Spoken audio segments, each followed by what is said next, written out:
Well, you listened to that particular debate. Yes. And you heard the CBN governor saying that even though, yes, they are not one and the same thing, yeah. his clarification was very important. But he said that where the subsidy is currently being put is wrong in the sense that it doesn't help government itself and it doesn't help us as a people in the sense that we're subsidizing importation rather than local production. The question is, how do we begin to move from importation to local production that we can even begin to subsidize, assuming there is need for it? But you know my fear?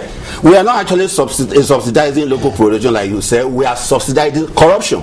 And what happens to a government that is not capable of arresting corruption? And now you are setting up what do you call this, investment or whatever this thing.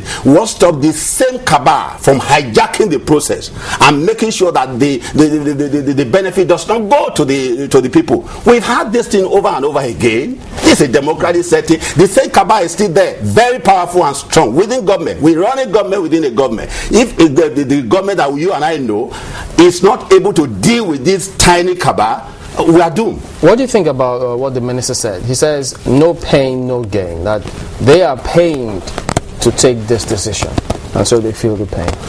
They are paid to take the decision. Theirs is taking the decision. We are to suffer the outcome of their decision. I keep saying it. Once you are in government, it's a license to profligate spending. It is. Somebody was saying that, okay, he went to Aso Rock, you just went to Aso Rock, they called him for breakfast.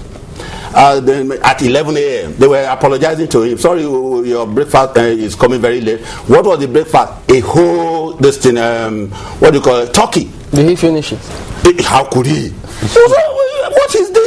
And before 2 o'clock again, they were telling him about lunch. And he said, look, the one I ate around 11 o'clock has not even digested. That is the way they eat. And that is the way government... You understand what I'm saying? They can cut all this for the sake of the people, for God's sake. I think the cameramen understand because they seem to be grinning behind Any the camera. member of the elite can afford to eat like that, Mr. Adegbulu. That's the truth. So where's the pain? If any member of the elite, like Mark said, you don't can have afford to be in government to eat like that. So how many people are members of the elite in the country today? With this new pain that they inflicted on the people, he said, we are beginning to feel the pain. Mark, let me tell you, in a situation where everybody runs a government by himself, I run my own government because my fuel that hitherto was 6,000 to fill my tank is now 12,000 plus. My my generator, maybe if I can afford to, I power this all on fuel. Now let me tell you what this thing, man, the effect is just so is 50 let me take a rough guess. Some people will say, if a government official here, he will probably tell you that if you drive an SUV, you cannot be, put in the class of the masses. Wow, they are talking about SUV. That's important because, if you say that you used to fill your tank with 6,000 naira, it's gone up to 12,000 naira, chances are that you don't even really know the difference between 6,000 and 12,000 naira. I'm a salary earner anyway. You should know I know the difference. I'm not a businessman. I have never worked with government. I don't have any government contract. So I feed on my own earning. So are many Nigerians. And those who are not even having any work to do at all. What is their plight? You're talking about palliative. Palliative ought to have been put on ground before you read out this kind of a satanic measure. Okay, but what about there is no palliative anywhere. Are we missing out on the state governors? Because from what we see in those figures, if they are correct, some funds will be going to the state government themselves. They don't seem to be speaking up so much about it. And that is why I wouldn't say I'm disappointed in Adams Oshiomhole, because when he was here with us, we knew how vibrant and vociferous he was. But now he's reasoning with them because part of these things are going to the state governors. He's still with the ACN, isn't he? Well, I don't bother myself with any party he belongs. I know him as Adams Oshiomhole and what he was when he was in Labour. So now part of this money is going to them. So he is bound to defend. He said he's seen a lot of figures and facts now that which he didn't see before. The government will crash. Which he didn't see before. You remember Adams Oshiomhole? It was we had a government of Obasanjo, we had another government of Adams Oshiomhole. it got to a point that Nigerians decided to obey Adams Oshiomhole than Obasanjo. What are we talking about? On the same fuel subsidy. Now it's seen it from another perspective. That is Nigeria for you. And that's exactly what we are saying. Once they get there, they don't feel the pain. What are the chances that if you were in government, you would not be, defending government now simply and only because you can see that it's not as we assume on this other side? Marco, it's a matter of choice. If I elect to work with government, I would have agreed to mortgage my conscience in certain areas. Okay?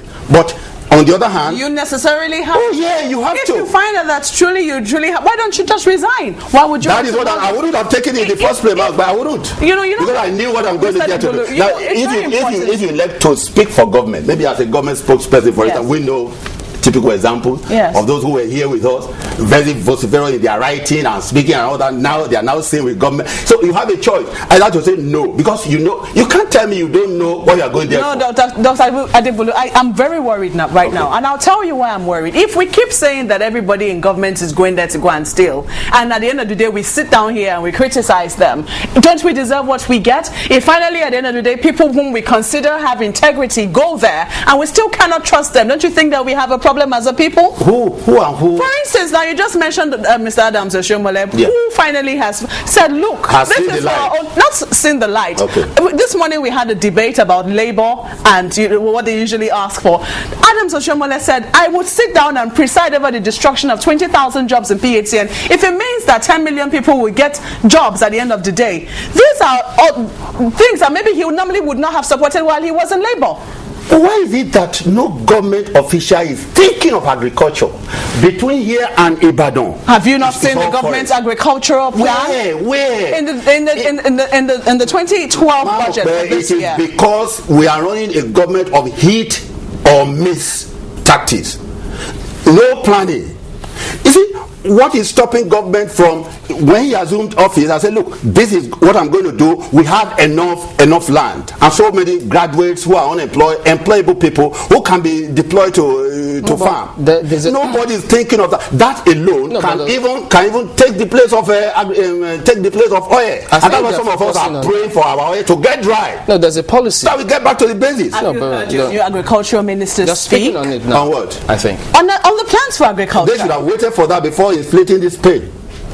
What do you think? They should have waited. What do you think the government should do? If that thing will see the light of day at all, they should have waited. So if they believe in the policy they are throwing out, they should have waited.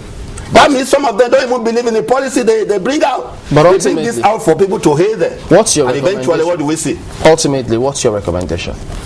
Well, my recommendation, like every other labor person and civil society person, is to wait and make wide consultation. Now, you call a town plan or town hall meeting. They had hardly left that town hall when they announced something. They did something. You hear Olisagbagoga say that if he had known that this consultation was not going to, that this kind of meeting was not going to continue, he would have participated in it. Which means he also was taken aback. That's exactly what we are talking about. We are not carried along. All right, then. We are talking about committee to set up for investment, whatever. You are just banking on somebody's integrity because you know that you don't have one.